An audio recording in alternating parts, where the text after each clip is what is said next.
আসসালামু আলাইকুম।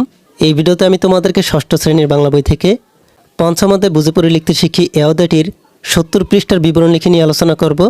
আর এই বিবরণ লিখির কাজটিকে তোমরা কিভাবে সমাধান করবে আমি তোমাদেরকে তা দেখিয়ে দিব। তোমরা এই বিবরণ লিখির কাজটিকে সমাধান করার পূর্বেই 69 পৃষ্ঠা থেকে কিভাবে লিখব বিবরণ এই লেখাগুলোকে ভালোভাবে পড়ে নিবে। তোমরা এখানে দেখতে পাচ্ছ তোমাদেরকে এই কিভাবে লিখব বিবরণ এই লেখাগুলোতে বলা হয়েছে বিবরণ লেখার কোনো নির্দিষ্ট নিয়ম নেই। দেখার ভঙ্গি ও লেখার ধরন এক একজনের এক এক রকম, এমনকি একই বিষয় নিয়ে দুজন লেখকের লেখাও একরকম হয় না। তবে বিবরণ লেখার সাধারণ কিছু নিয়ম নিচে উল্লেখ করা হলো। প্রথমটি হচ্ছে প্রথমে লেখার বিষয় ঠিক করতে হয়, এরপরে হচ্ছে বিষয়টির কোন কোন দিক নিয়ে লেখা যায় তা ভাবতে হয়। এরপরে 3 নম্বরে হচ্ছে লেখার সময় বিভিন্ন রকম প্রশ্ন করে তার জবাব খুঁজতে হয়। এক্ষেত্রে কি, কেন, কিভাবে, কোথায় ইত্যাদি প্রশ্ন কাজে লাগতে পারে। এরপরে হচ্ছে লেখার ধারাবাহিকতা থাকা দরকার। আবেগ বর্জিত সহজ সরল ভাষায় বিবরণ তৈরি করতে হয়। বিষয়ের সাথে মিল রেখে লেখাটির একটি শিরোনাম দিতে হয়। পরবর্তী পৃষ্ঠায় তোমাদেরকে এখানে বিবরণ লিখিতে বলা হয়েছে। শিক্ষকের নির্দেশ অনুযায়ী শ্রেণীকক্ষের বাইরে যাও, চারপাশ ভালো করে দেখো। লেখার জন্য এর মধ্য থেকে কোনো একটি বিষয় বাছাই করো। বিষয় হতে পারে গাছপালা, পশু পাখি, রাস্তা, নদী, মানুষ, প্রতিষ্ঠান কিংবা অন্য যে কোনো কিছু। এমনকি এ সময় দেখা কোনো ঘটনা লেখার বিষয় হতে পারে। বাছাই করা বিষয়ের উপরে 100 থেকে 150 শব্দের মধ্যে একটি বিবরণ লেখো।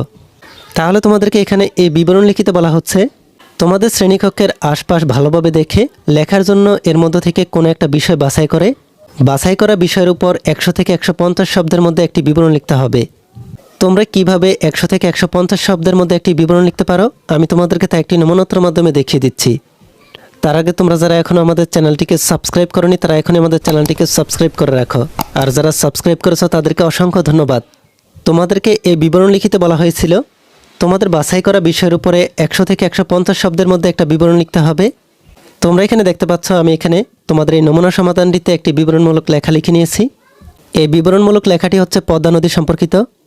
বাংলাদেশের প্রধান নদ নদীগুলোর মধ্যে পদ্মা নদী অন্যতম। পদ্মা বাংলাদেশের দ্বিতীয় দীর্ঘতম নদী। এটি হিমালয়ের গঙ্গোত্রী হিমবাহ থেকে উৎপন্ন হয়ে গঙ্গা নাম ধারণ করে চাঁপাইনবাবগঞ্জ জেলার মধ্য দিয়ে বাংলাদেশে প্রবেশ করে পদ্মা নামে পরিচিতি পায়।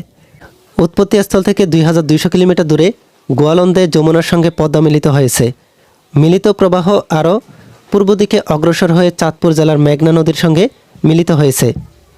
মিলিত প্রবাহ মেঘনা নাম ধারণ করে বঙ্গোপসাগরে পতিত হয়েছে। বাংলাদেশে নদীটির দৈর্ঘ্য 120 কিলোমিটার। এটির গড় প্রস্থ 10 কিলোমিটার এবং নদীটি সর্পিলাকার। নদীটির গড় গভীরতা প্রায় 1000 ফুট। বাংলাদেশে অর্থনীতি ও যোগাযোগের ক্ষেত্রে এই নদীর বিস্তর ভূমিকা রয়েছে। একসময় সারা দেশের নদীপথে যোগাযোগের ক্ষেত্রে এই নদী বিশেষ ভূমিকা পালন করত।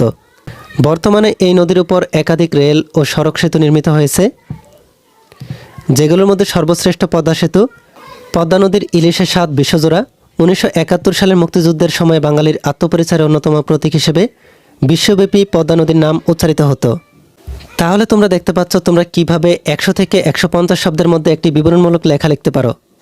এই ভিডিওতে এই পর্যন্তই। পরবর্তী ভিডিওতে আমি তোমাদেরকে এই অধ্যায়ের পরবর্তী কাজগুলোকে তোমরা কিভাবে সমাধান করবে আমি তোমাদেরকে তা দেখিয়ে দিব।